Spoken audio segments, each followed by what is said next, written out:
2021 ഞാൻ അവിടുത്തെ സ്കൂളിൽ ജോയിൻ ചെയ്തപ്പോൾ പാഷനേറ്റ് ആണ് എന്ന് തൊഴിച്ചു നിർത്തിയാൽ എനിക്ക് വേറെ എക്സ്പീരിയൻസോ കാര്യങ്ങളോ ഒന്നും ഉണ്ടായിരുന്നില്ല കേട്ടോ.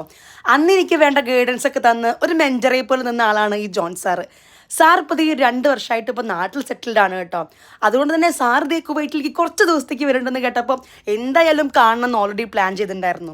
അങ്ങനെ നമ്മളന്ന് ഫ്രീ ആയിട്ട് ടീച്ചേഴ്സും നമ്മുടെ ഫാമിലിയും എല്ലാം കൂടിയിട്ട് നമ്മുടെ അബ്ബാസയിലുള്ള കാലിക്കറ്റ് ഷെഫിൽ എല്ലാവരും കൂടെ ഒന്ന് ഒത്തുകൂടി. പിന്നെ നമ്മൾ എല്ലാവരും ഒത്തുകൂടിയുള്ള കാര്യം പ്രത്യേകം പറയണ്ടല്ലോ. അന്ന് വർക്ക് ചെയ്യുമ്പോൾ ആ സമയത്ത് ഉണ്ടായിരുന്ന കാര്യങ്ങളും പിന്നെ അത് ഇപ്പം നമ്മുടെ ലൈഫിലുള്ള കാര്യങ്ങളും എല്ലാം പറഞ്ഞ് കുറേ നേരം ചിരിച്ച് അങ്ങനെ സമയം പോയത് അറിഞ്ഞില്ല കേട്ടോ. പിന്നെ ദേ കുട്ടിപ്പട്ടാളം കൂടെ ഉള്ളതുകൊണ്ട് എൻ്റർടൈൻമെൻറ്റിന് യാതൊരുവിധ കുറവും ഉണ്ടായിരുന്നില്ല. ഞങ്ങളത് നല്ല അടിപൊളി മീൽസ് ഓർഡർ ചെയ്തു കേട്ടോ. അവിടുത്തെ മീൽസ് എനിക്ക് ഭയങ്കര ഇഷ്ടമാണ്.